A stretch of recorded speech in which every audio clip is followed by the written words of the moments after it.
Come on, King of the Jews. Get up. You don't have to be so cruel. Move on. The question is, how did I get here? All I wanted was a good night's sleep, but I was awakened with madness. My wife had a dream, and she begged me not to touch this man they call Jesus. I had never even heard of this man, Jesus. Then all of a sudden, the Jews show up, and they're demanding that I try this same Jesus. What did I care about this Jesus? He never challenged Rome. So I tried him only to appease them. But I didn't find anything worthy of death. I know to the Jews, blasphemy is a big deal, but to Rome, I couldn't care less. So I pushed him on to the other leaders. I asked him, "Are you a king?" He said, "It is as you say." As they shouted insults at him, he remained silent. I never saw anything like it before, so I sent them away. But they came back again. I thought at this point I would punish him and let him go. That wasn't good enough. So I figured since it was their Passover, I'd give them a choice. They couldn't choose the murderer Barabbas over Jesus, could they? But yet they chose Barabbas. There's something I couldn't understand, how they could choose a murderer over this man Jesus. But it was their decision. I washed my hands of this decision. Rome is harsh, but this was too harsh for me. I gave Jesus to them and said his blood was on their hands. I have a feeling this is a decision I'm going to regret for a while. Get up. He's not our king. Get up. Move on. Get up.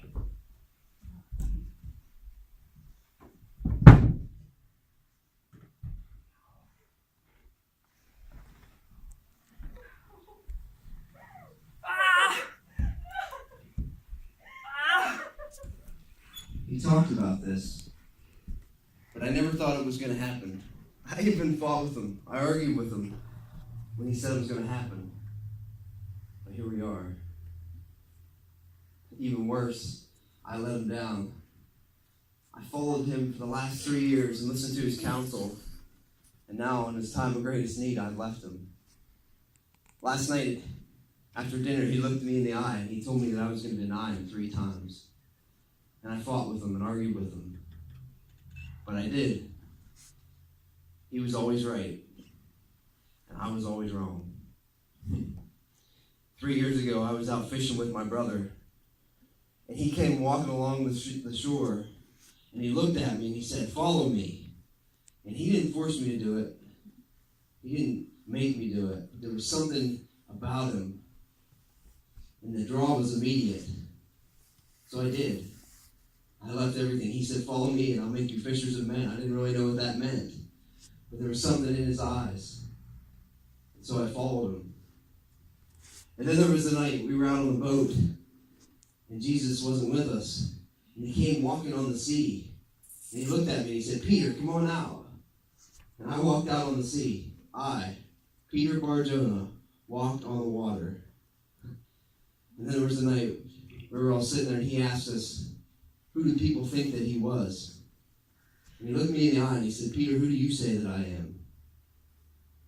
And I said, "You're the Christ." I knew who he was. There was something different about him. It was that night that he changed my name from Simon, the breakable reed, to Peter, the unbreakable rock. This Passover was so different. I knew there was something different last night as we ate together. And he took the bread and he said, "This is my body that is going to be broken for you." And he took the cup and he said, "This is my blood that's going to be shed for you." And I was kind of confused. And then Jesus, our master and our teacher and our Savior, knelt down to wash our feet. And as always, I tried to resist and I tried to argue with him. But he was always right. He looked at me and he said, "Peter, if I don't wash you, then you have no part with me." I said, "Then wash everything. Wash my head and my hands and everything." Then afterwards, we went to the garden, and he took 3 of us a little bit farther, and all he wanted us to do was sit with him and pray with him for an hour. And I let him down again. I couldn't even stay awake. when they came to arrest him. I was so angry. I was so angry when I saw those soldiers. I took out my sword and I cut off one of their ears. And Jesus healed him.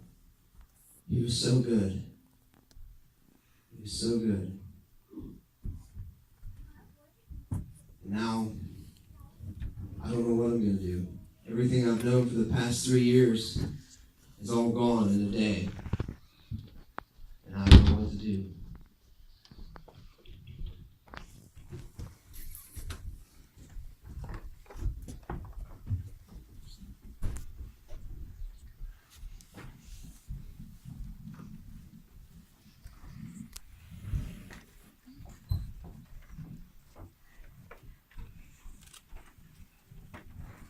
Father, forgive them, for they know not what they do. Oh, my son. There were so many things that I wanted to say to you, and now it seems too late. I remember when you appeared to me and called me to carry the Son of God.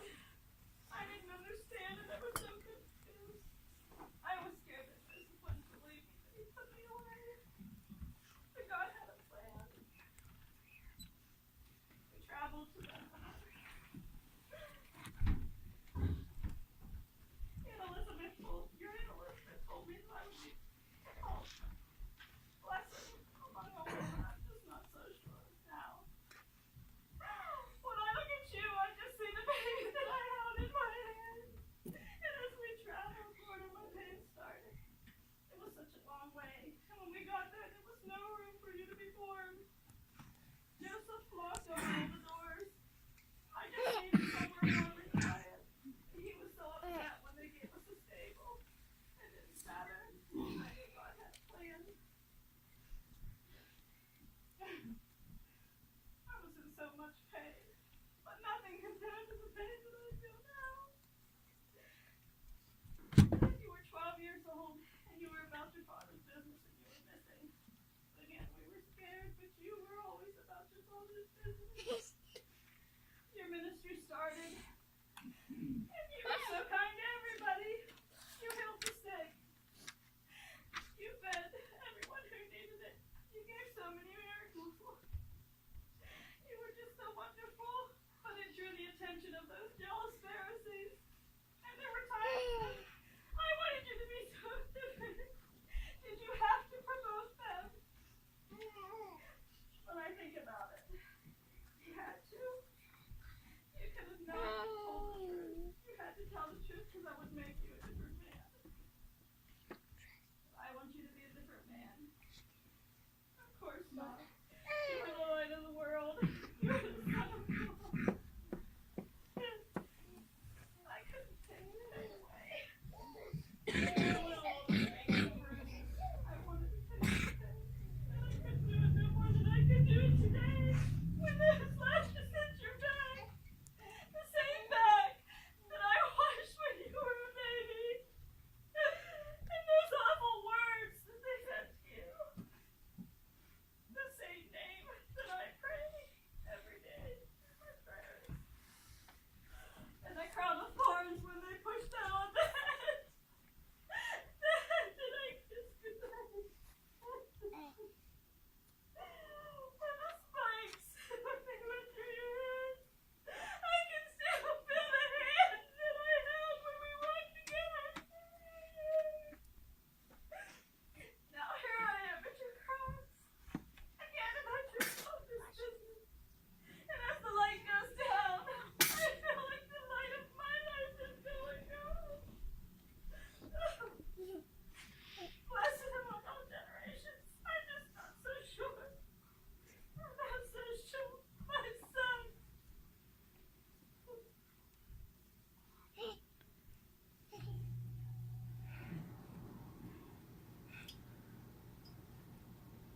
It is finished.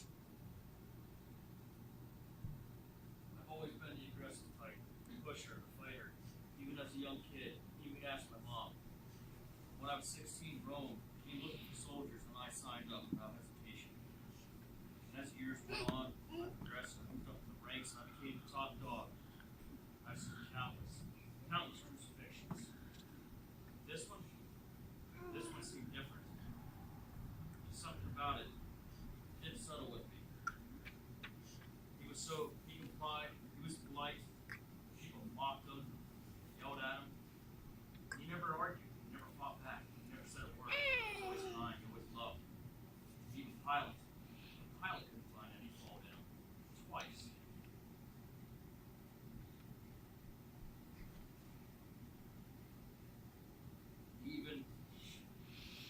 higher ranked